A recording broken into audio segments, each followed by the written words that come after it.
La asambleísta Garzón hace pocas horas le dio con todo al presidente Noboa y a Guillermo Lasso. Esto fue lo que propuso. Debo cuestionar algo dicho por la asambleísta Centeno, que decía que ella es una joven política que se niega a tener que salir de su país. Y a mí me parece que esta generación de políticos jóvenes, de la que yo también formo parte, del otro lado de la orilla ideológica, al menos tenemos que ser responsables de lo que decimos, porque utilizar el fenómeno de la migración en un debate tan delicado como este es indolente con los cerca de 64,000 ecuatorianos y ecuatorianas que han salido del país y no han vuelto. Y esta responsabilidad histórica nos convoca a las y los jóvenes, por supuesto, a ponernos de un lado de la historia importante, porque a diferencia de lo que aparentemente les han hecho creer, se ha presentado una alternativa que recauda más que la alternativa del gobierno. Repito, recauda más que la alternativa del gobierno. Y eso tiene el informe de minoría, yo quiero creer que lo leímos todos y todas aquí presentes, ¿no es cierto?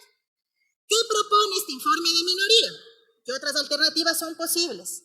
Entre otros, gravar un impuesto a las utilidades extraordinarias de la banca.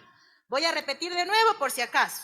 Extraordinarias de la banca. ¿Qué quiere decir? Que no afecta pues a las acciones ordinarias de la banca.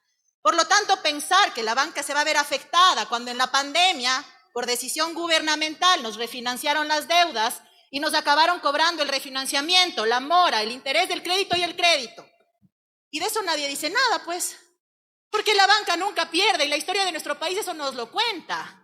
Y particularmente me parece que esta generación política de las que nos preciamos ser parte, varios y varias, si revisamos la historia de nuestro país, pues, entonces no le vengan a decir al país, al Ecuador, que toparle a la banca es un problema, porque la banca nos produjo un feriado bancario, porque la banca nos produjo una hora de migración y en la pandemia produjo que cientos de personas no puedan pagar sus intereses. ¿Saben quién recogió de primer momento y propuso el tema de la banca? Las señoras y señores que están en las barras altas. La Revolución Ciudadana, pero no se trata de darnos la razón, se trata de un sentido lógico y elemental. Y se trata de leer la Constitución. ¿Qué dice la Constitución? Clarito. Los impuestos directos gravan de manera directa el capital de nuestros ingresos o patrimonios, mientras que los indirectos gravan los actos de consumo que se realicen con dichas riquezas. Y si estamos en una economía que además tiene, heredada de los últimos 6 años, una deuda externa del 60 y tanto por ciento, conforme dice el Banco Central, entonces, además de decirle a esta asamblea que tiene que aprobar este tipo de iniciativas legales, sería bueno saber si el señor ministro de Finanzas ya golpeó la puertita del FMI para ver una renegociación de deuda, sería bueno saber si ya golpeó la puertita de las telefónicas para una reestructuración de los contratos, sería bueno saber si ya golpeó a las petroleras para saber de qué forma están llegando los ingresos, y sería bueno saber qué está haciendo al mediano plazo, porque otra de las cosas que le gusta hacer a la generación política nueva es cosas sostenidas, pues. ¿O vamos a tomar decisiones para la coyuntura del momento actual? ¿Qué va a pasar el día 61 del estado de excepción? ¿O el día 91 si decide prolongarlo 30 días más? ¿Qué va a pasar? Ya sabemos cuántos jóvenes de los que están en las áreas rurales captados por el crimen organizado dejaron de estarlo. Ya sabemos cuántos de esos salieron del sistema educativo y vemos la forma de evitar que caigan en esas redes. Ya se sabe qué está haciendo el MIES, qué está haciendo educación, qué está haciendo salud para llegar a esas zonas. Porque si no, solo vamos a armar policías que van a tener que seguir disparando mientras la gente sigue sin oportunidades. Y la presencia de paz no es únicamente ausencia de guerra, como decía el señor de las Fuerzas Armadas, es fundamentalmente presencia de justicia. Y no justicia de los tribunales, sino justicia del pan en la mesa. Justicia de la gente que pueda tener que comer y llegar a fin de mes. Atender esas desigualdades que toma tiempo, porque sí, toma tiempo, también puede partir desde ahorita. Pero veo que aquí ha habido un sector, una bancada de la banca, parece, ¿no? O que ha habido varios evasores de millones de impuestos. Y eso no es correcto, pues. Y eso no es correcto porque hay que saber de qué lado de la historia se está en momentos tan delicados. Y particularmente me parece que esta asamblea, que se precia ahora de una gran aceptación popular, tiene entonces que ponerse de ese lado. Y eso no es decirle al presidente que le vaya mal o desearle un fracaso, pues. Porque no es cierto. Ayer hemos aprobado y apoyado el informe, el cuarto económico urgente sobre el tema de extinción de dominio y lavado de activos. Estar en desacuerdo en un punto no nos hace enemigos de nadie. Plantear alternativas distintas sí nos plantea también la forma de ser responsables políticamente. Y en este contexto, entonces, que pague la banca. así como los grandes capitales. Sorpresivamente para nuestro análisis, se planteaba en primer momento en el segundo debate un impuesto a los ingresos desde los $1,000. Hasta el día de hoy estamos esperando saber quién propuso eso, el colegio de qué, de dónde salió y tal. En todo caso, ya no está. Pero lo que no decían, y no han dicho todavía, es que nuestra alternativa le planteaba hasta un 35% al tema de las utilidades de la banca y lo bajaron al 25%. En todo caso, sigue existiendo y eso hay que destacar. ¿Por qué es importante la alternativa, en este caso, del impuesto a la salida de divisas, colegas legisladores? Porque estamos en una economía dolarizada. ¿Y qué es lo responsable? Que los dólares no se vayan. ¿Quiénes sacan dólares de este país?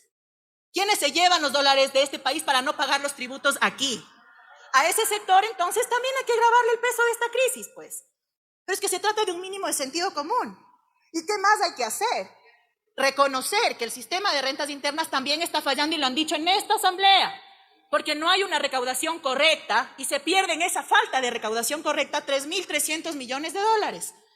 Esos también son los énfasis que tenemos que hacer en este debate.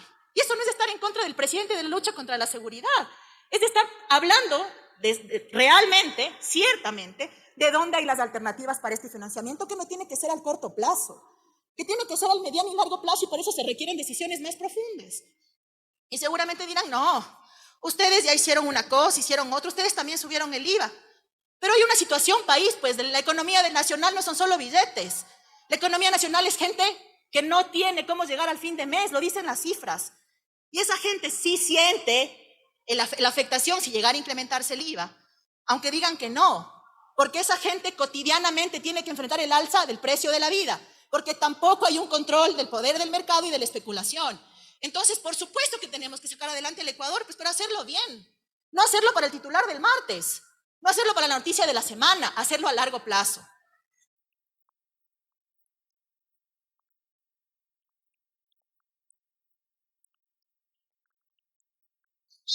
Que ella, por ejemplo, tiene mucho interés en un sistema de rehabilitación social real que respete los derechos humanos, lo dijo en la mesa, no me estoy inventando. Este sistema de rehabilitación social también debería estar en tratamiento en este plano, pues, compañeros. ¿O queremos ser ajenos a esa realidad? La forma de sacar adelante a nuestro país, insisto, no es topando el consumo de la gente, sino topando a los que nunca pierden. La banca no perdió, los grandes capitales no han perdido, las telefónicas tampoco. Hacia allá dirijamos los esfuerzos, no hacia la gente que ha sobrevivido a la pandemia, al abandono de los gobiernos, al enriquecimiento de la banca y ahora sobrevive a la inseguridad. Gracias, presidente. Concluyo. Hay algo importante que dice la frase que he pegado acá. Y dice que el poder solo tiene sentido y se convierte en virtud cuando se pone al servicio de los demás. Y los demás no es los demás banqueros. Los demás es el resto de la gente, los ecuatorianos y ecuatorianas que todos los días sobreviven. Si se les entiende de manera integral,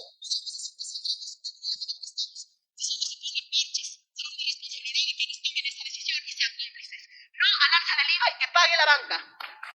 En la Asamblea Nacional. ¿Está usted de acuerdo con la asambleísta Garzón? Hágame saber su opinión y nos vemos en un siguiente video.